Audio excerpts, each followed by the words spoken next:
Healthy Talks. I'm this episode's host, Joshua, and today we are joined by Nimra Saddique, who works for Greenstaff Medical Homecare. Welcome, Nimra. How are you doing today?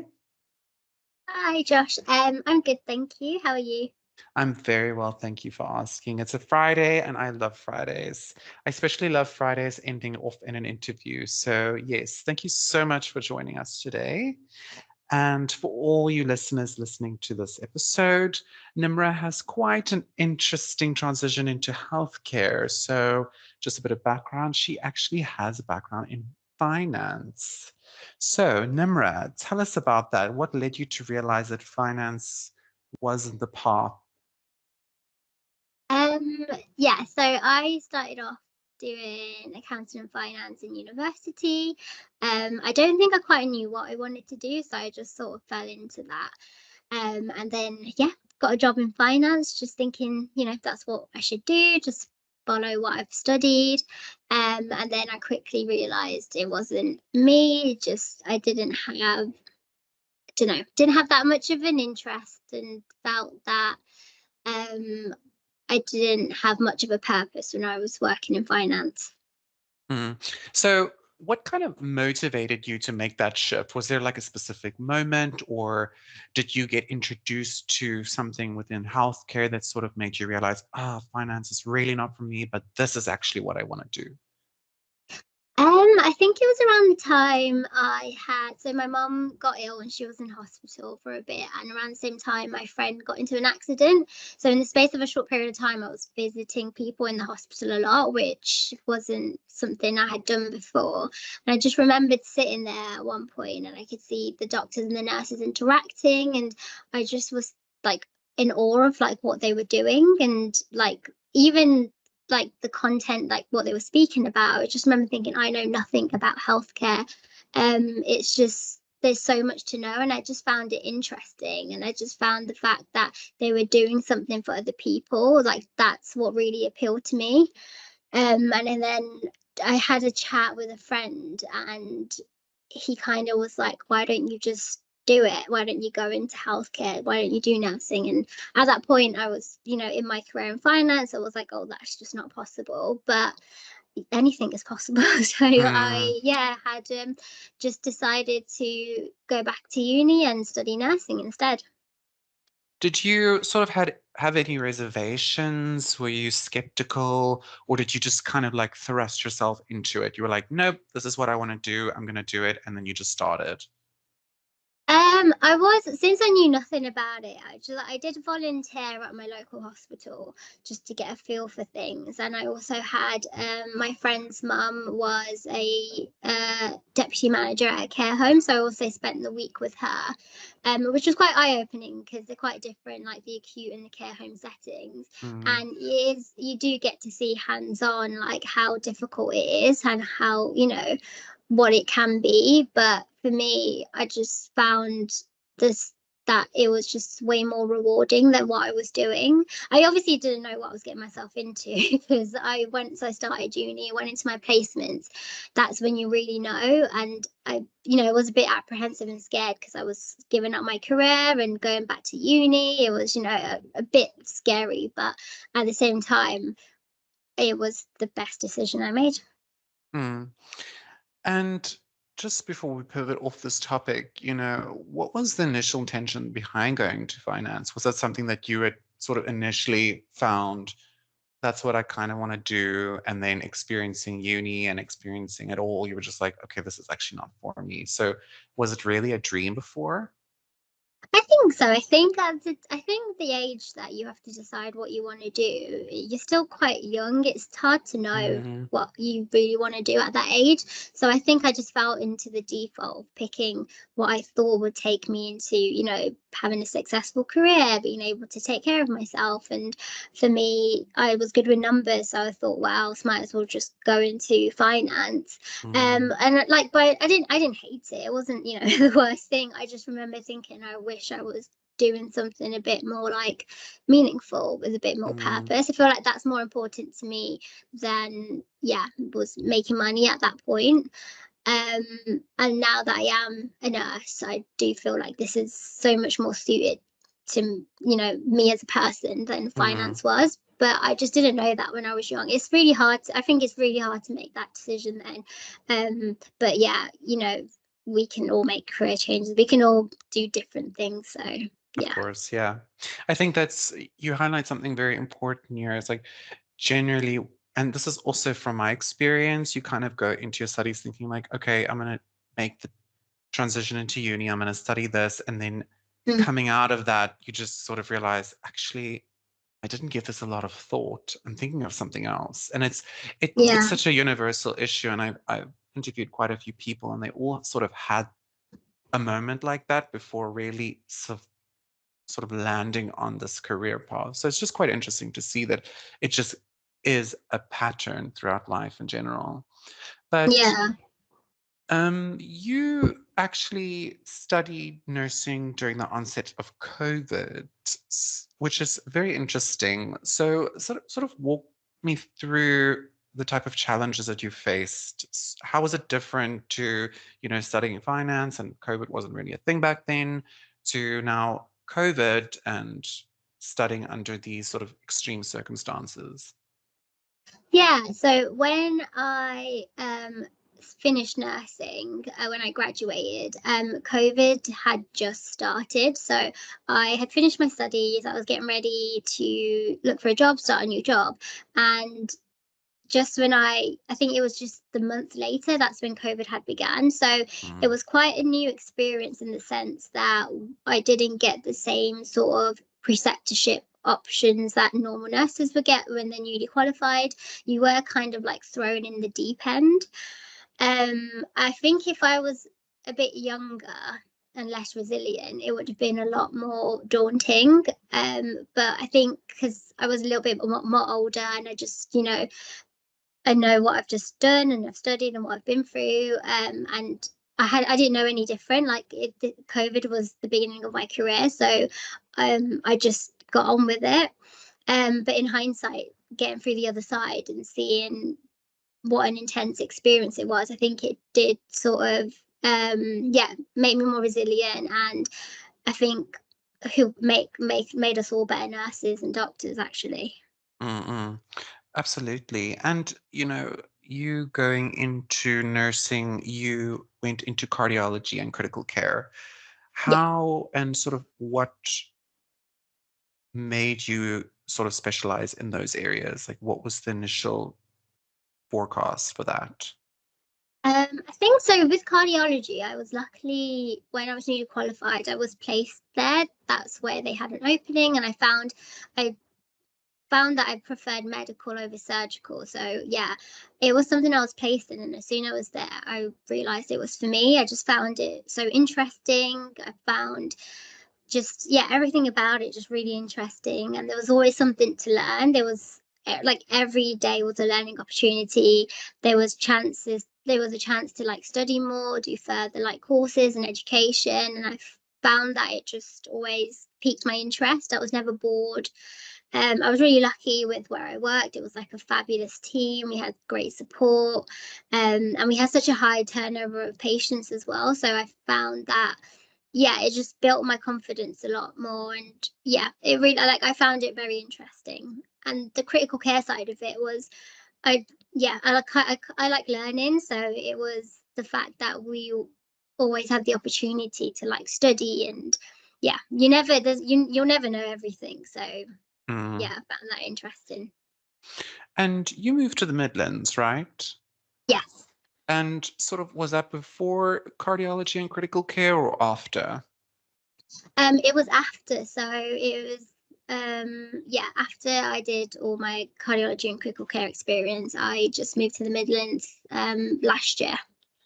All right. Okay. And then sort of how and why did moving to the Midlands sort of did it help your career? Was there an opportunity, or sort of what was that transition? Why did that transition happen? So moving was a bit more of a personal issue. So we moved just as I was leaving London. But what it provided me was an opportunity to work somewhere new. So I was very set on where I was in cardiology and critical care. I was in the Mm, acute setting. And when I was moving to the Midlands looking for new opportunities, that's when I was presented with sort of my clinical lead nurse role in complex mm, care. Being so acute, I wasn't as aware of like the complex care side of things.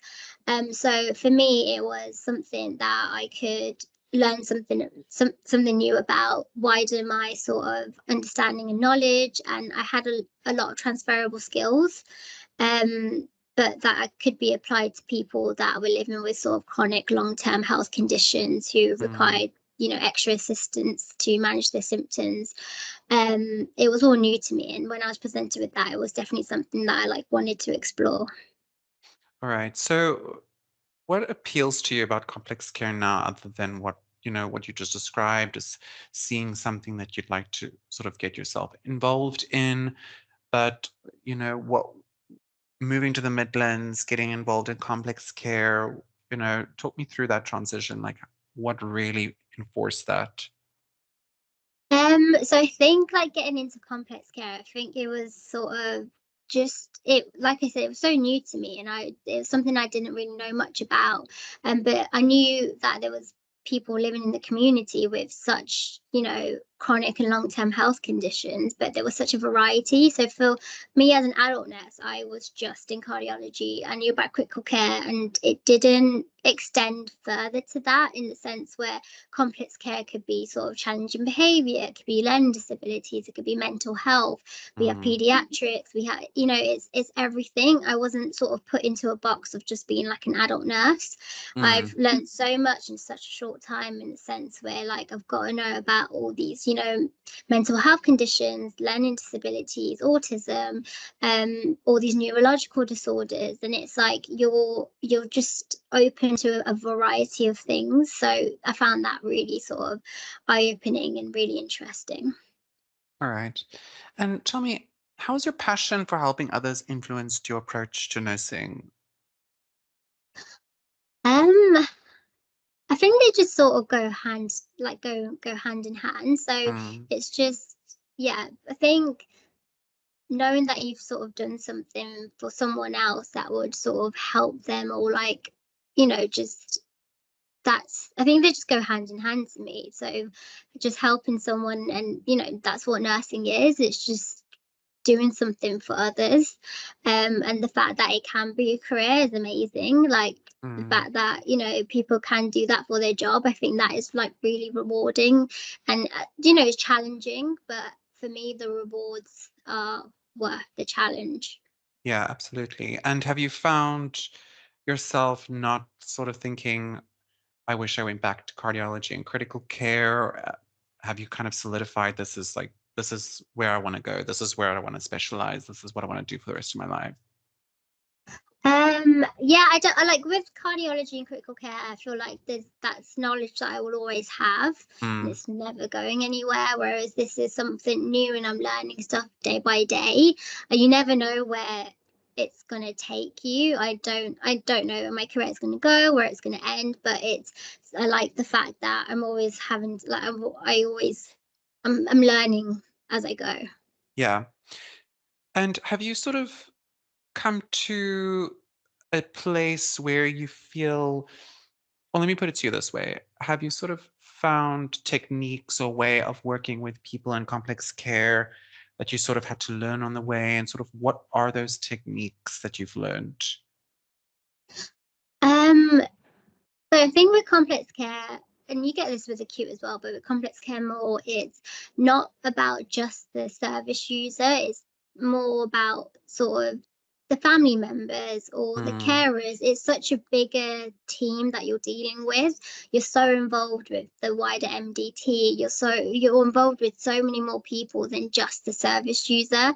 mm. Whereas when you're in the hospital, sometimes it's just you, the bedside nurse, and the patient, and that's it. And that's all you have to worry about there and then. Whereas with complex care, it's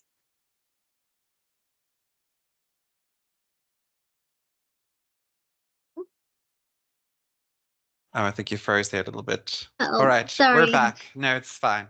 Um, technical issues. No, it's all good. So, Nimra, maybe talk me through how you landed up at Greenstaff. So like when I moved to the Midlands, I was exploring new opportunities.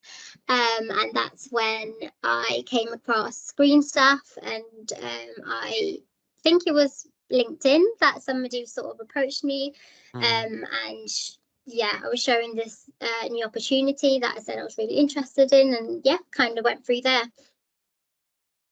So, knowing that you've come from a background of finance and have gone through cardiology and critical care, and now working in complex care, I think you're very tenured in allowing you're tenured in providing career advice, I would say. So, what advice would you give someone who's considering a nursing as a career?